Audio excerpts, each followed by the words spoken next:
you really want me on the team. What's your approach to recruiting? You want first place, come play with me. You want second place, go somewhere else. Like I would watch Magic play. I'd watch Michael play. And I would see them do these unbelievable things, and I'd say, you know, can I get to that level? I don't know, but let's find out.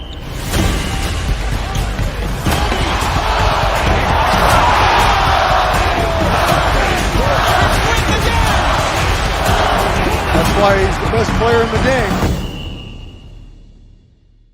Everything was done to try to learn how to become a better basketball player. Everything. And so when you have that point of view, then literally the world becomes your library to help you to become better at your craft. So because you know what you want, the world's giving you exactly the information you need to become better at it. Because you know what you're looking for. So many guys tell stories about your work ethic. Yeah. What was really your work ethic like, and for how long did you stay disciplined?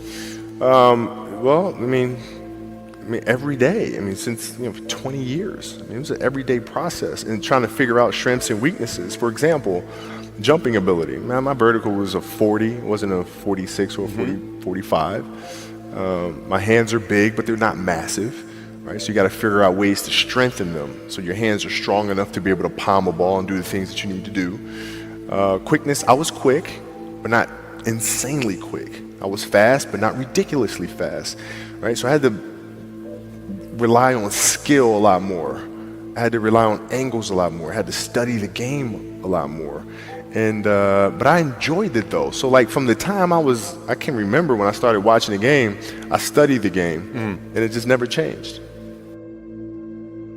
It's a good separation for me, emotionally, to be able to put myself in a place where at practice or when I'm training or during games, I switch my mind to something else. I switch my mode into something else, right? For me, it's the equivalent of Maximus, Decimus, Meridius, and Gladiator picking up the dirt, smelling the dirt. It's go time, right? So that was my mental switch. It was like an actor getting ready for a film. You got to put yourself in that cage. When you're in that cage, you are that character. And then when you leave there, it's something completely different. But when I'm in that cage, bro, don't touch me, don't talk to me. Just leave me alone. How did you get mentally and emotionally so strong where it doesn't bother you? Well, you got to look at the reality of the situation. Like for me, it's not, you kind of got to get over yourself. Like, it's not about you, man. Like, okay, you feel embarrassed. You're not that important. Like, get over yourself. That's where you go. Get over yourself, right? Like you're worried about how people may perceive you, and like you're walking around and it's embarrassing because you shot 5 air balls. Get over yourself. Right? And then after that, it's okay, well, why did those air balls happen? Got it. High school, year before, we played 35 games, max, right? Week in between, spaced out, plenty of time to rest. In the NBA, it's back to back to back to back to back to back to back. I didn't have the legs. So you look at the shot, every shot was online, but every shot was short. Right? I got to get stronger. I got to train differently. The weight training program that I'm doing, I got to tailor it for an 82-game season so that when the playoffs come around, my legs are stronger and that ball gets there. So I look at it with rationale and say, okay, well, the reason why I shot air balls is because my legs aren't there. I go, well, next year they'll be there. That was it. Done. Were there some names that you looked at and says, these 3 guys are as crazy as I am? At the time, I deal with what I've referred to as Goat Mountain. I went to Goat Mountain, and I talked to Magic, Michael, Bird, Hakeem Olajuwon, Jerry West, Oscar Robinson, Bill Russell. So I would talk to them. What did you do? What were your experiences? Michael in particular, he's become my big brother. He's been my big brother since I first came in the league. And what was that process like? So I went to them and started understanding the ins and outs of the game and how they approach things and their level of detail and obsessiveness, and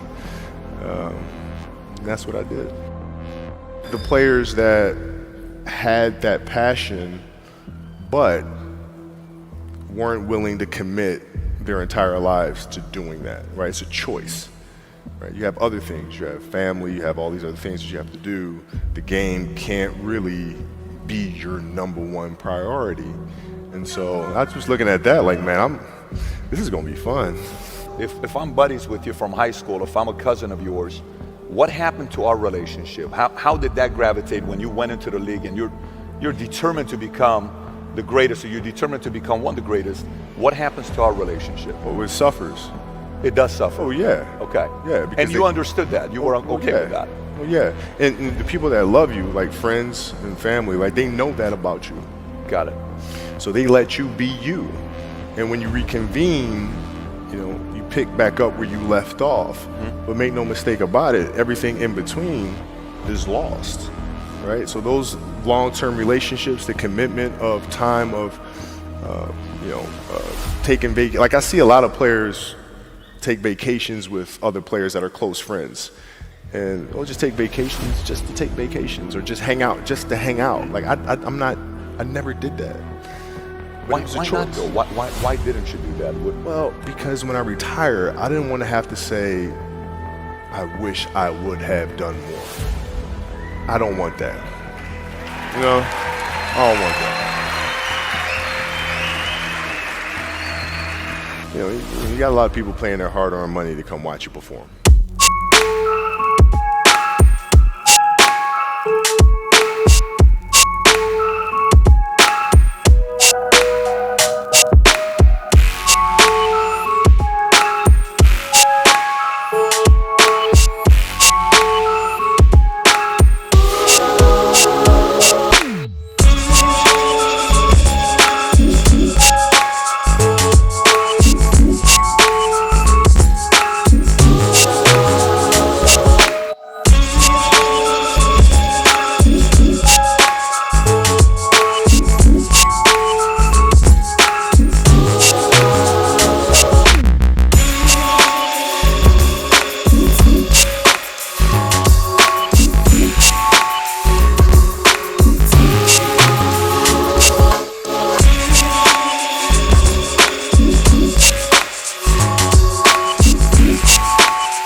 You're playing against the Golden State Warriors. Score is 107-109. You guys are close to getting into the playoffs. You know exactly what happens in the game. You go up, you're about to take your shot, and then all of a sudden, boom, Achilles happens, right? He went and hit the free throws, and then you walked off the stage. Yeah. And you got the surgery done.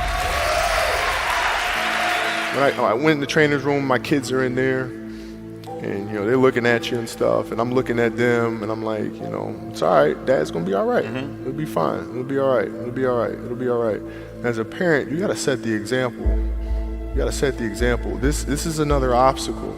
This obstacle cannot define me. It's not gonna cripple me. It's not gonna be responsible for me stepping away for the game that I love. I'm gonna step away on my own terms.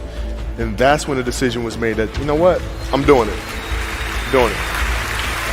You're a freaking beast, bro. Yeah.